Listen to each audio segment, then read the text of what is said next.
Trial balance के बारे में बताइए। ठीक है, आप तो एवं नहीं किए थे, आप लोग बताइए जो आया था। ट्रायल बैलेंस क्या है? क्या? हम लोग अकाउंट का बैलेंस जो है जांच करते हैं, क्या बैलेंस आ रहा है, किधर आ रहा है, डेबिट साइड आ रहा है, क्रेडिट साइड आ रहा है, उसका क्या करते हैं, जितना भी लेजर बनाए हैं उसका एंट्री करते हैं, डेबिट साइड और क्रेडिट साइड। ठीक है, जो भी अमाउंट आता है उसका कुछ रूल्स भी लिखाया गया था। कई गो रूल लिखाए हैं? 7 गो। 7 गो रूल में बताया गया आपको कि कौन सा जो है आपका डेबिट साइड आएगा, कौन सा लेजर, और कौन सा लेजर क्रेडिट साइड आएगा, कल लिखाया गया था। पहला रूल क्या है? Capital account should have credit balance. कहने का मतलब है कि पूंजी का अकाउंट जितना ही बनेगा, पूंजी का अकाउंट तो बनबे करेगा। जैसे आप बिजनेस स्टार्ट कर देखिएगा ट्रांजेक्शन, तो निश्चित रूप से कि पूंजी आएगा, बनता है ना जी। अरे बिजनेस स्टार्टेड का ट्रांजेक्शन रहता है तो डेबिट क्रेडिट साइड क्या बनता है? कैपिटल का अकाउंट बनता है पूंजी का, तो उसका अकाउंट किधर बनता है? Credit side. तो ट्रायल बैलेंस में भी उसका एंट्री हम किधर करेंगे? Credit side. अगला क्या है? All liability should have credit balance. Liabilities मैंने क्या होता है? बाकी बकाया जो आपको देना है। ठीक है, किसी से आप सामान उधार लिए, बैंक से लोन लिए, ठीक है ना, या हमारा स्टाफ है उसको सैलरी देना है, नहीं कुछ जो हमको देना है, जो हमारे ऊपर जिम्मेवारी है, हमारे ऊपर जो कर्ज है, उसको क्या कहा जाता है? उसको लायबिलिटीज कहा जाता है। और लायबिलिटीज का एंट्री किधर होता है? Credit side. All creditors should have credit balance. जितना भी तरह का लेनदार है, जिससे हम सामान लिए हैं, पैसा नहीं दिए हैं, तो अगला पार्टी क्या हुआ? लेनदार हुआ।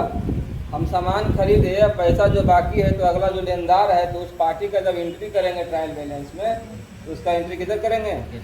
क्रेडिट साइड करेंगे। ठीक है, तो क्रेडिट साइड में आपका 3 गो हुआ। चौथा है ऑल इनकम। जो भी हमको आय होता है, सामान बेचे उससे पैसा आया है ना, डिस्काउंट हम रिसीव किए, कमीशन हम रिसीव किए, जिसमें हमारे पास पैसा आ रहा है, वो क्या हुआ? आय हुआ, इनकम हुआ। तो हर प्रकार का इनकम का एंट्री किधर होगा? क्रेडिट साइड होगा। ठीक है, तो क्रेडिट साइड का ये 4 गो रूल है। ठीक है ना, capital account, liabilities account, creditor account और इनकम अकाउंट, ये चारों का एंट्री क्रेडिट साइड होगा। अब बच गया डेबिट साइड। डेबिट साइड में आपका होगा ऑल डेबिटर्स, यानी जो भी देनदार है, आप जिसको सामान बेचे हैं, ठीक है ना, वो पैसा नहीं दिया है, तो क्या हुआ? वो देनदार हुआ, उसका एंट्री करेंगे डेबिट साइड। और हम सामान खरीदे हैं, हम पैसा नहीं दिए हैं, तो वो हमारा लेनदार हुआ, उसका एंट्री करेंगे क्रेडिट साइड। ठीक है, और इसका नाम से भी समझ में आता है, डेबिटर मनी डेबिट, है ना, अगर हम कन्फ्यूजन भी नहीं, इसका शॉर्टकट भी है। डेबिटर मतलब डेबिट और क्रेडिटर का मतलब credit. All assets should have debit balance, यानी जितना ही प्रकार का संपत्ति है, कंपनी में जो भी संपत्ति आता है ना, कैश, बैंक का पैसा, आपका फर्नीचर, कंप्यूटर, जनरेटर, जो भी सामान होता है, जो आपका एसेट्स होता है, उसका एंट्री होता है डेबिट साइड। एकदम आँख बंद करके मारो, कोई दिक्कत नहीं है ना, रूल याद होना चाहिए खाली। उसके बाद all expense and losses should have debit balance. ये तो बहुत पहले बताया गया था, है ना, कि जितना ही प्रकार का आपका खर्च होता है, जितना ही प्रकार का आपका हानि होता है, लॉसेज होता है, तो सबका एंट्री डेबिट साइड होता है।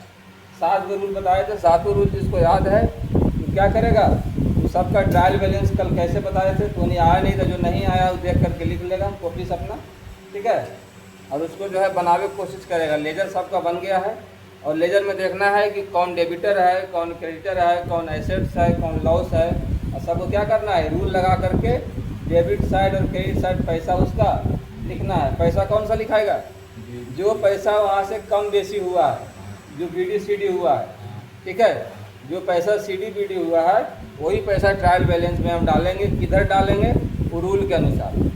ठीक है, बराबर जो बराबर हुआ वहाँ कुछ नहीं पड़ेगा, बराबर का बतावेंगे जब लिखवावेंगे ना पूरा, तो जब जो बराबर रहेगा ना, उसका कुछ नहीं करना है, खाली पहिया दोनों पट्टी खींच देना है। कुछ है ये नहीं तो बराबर में कैसे लिखना है? दोनों पट्टी लाइन ऐसे खींच देना है, यानी कुछ नहीं है ना, साफ बराबर हो गया, उसको खाली छोड़ देना है।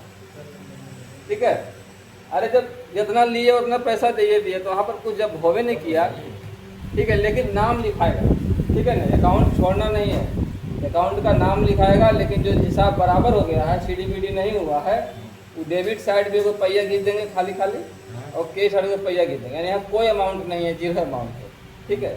और बाकी जहाँ जहाँ जितना सीडीपीडी हुआ है उतना पैसा हम लिखेंगे, कहाँ लिखेंगे, कई रूल के अनुसार, कि डेबिट में लिखाएगा कि क्रेडिट में लिखाएगा, जिसको रूल पता है। और कल ट्रायल बैलेंस बना के तो हनी भी आएगा, इस लोग को बना लिया है, कल ही बना लिया, ठीक है, रात में घर से बना के आया है, लेजर भी बना लिया और ट्रायल बैलेंस भी बना लिया, तो हनी सबने लेजर बना तो ट्रायल बैलेंस कहाँ बनेगा, ठीक है। तो एक दिन क्लास एब्सेंट हो, नतीजा क्या देखें, समझ गया ना। बाकी तुम लोग खुद समझदार हो, यहाँ से आगे बढ़ना है तो बिना समझ ले आगे नहीं बढ़ेगा, क्योंकि यहाँ के बाद हम लोग कहाँ जाएंगे, यहाँ के बाद सीधे हम लोग एंट्री करेंगे फाइनल अकाउंट को, ठीक है। अब अकाउंट हम लोग का क्या होगा, फाइनल स्टेज पर रहेगा, जर्नल बन गया, लेजर बन गया, ट्रायल बैलेंस बन गया। अब ट्रायल बैलेंस से हमको क्या देखना है, फाइनल अकाउंट में जाकर तो उसको हिसाब किताब बंद कर देना है, तो भैया हो गया इतना फायदा इतना नुकसान, कहानी खत्म, समझ गए ना। तो अकाउंटिंग आप लोग का लास्ट होने वाला है, थोड़ा ध्यान दीजिएगा।